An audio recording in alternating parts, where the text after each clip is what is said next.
The instructions should be straightforward.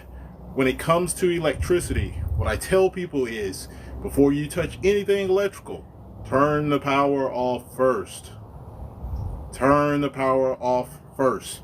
That means, in your particular case, turn it off at the breaker and confirm that it's off by leaving the light on that's currently connected to that switch.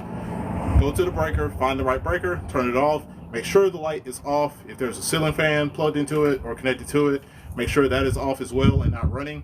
And then you can start taking things apart. Take pictures before you, as you're taking things apart. Take pictures before and as you're taking them apart. I say that because of the fact, if you ever get into a scenario where you wire something or it doesn't work correctly, you can go look at the pictures that you took and then put things back the way they are in the pictures that you took. If you don't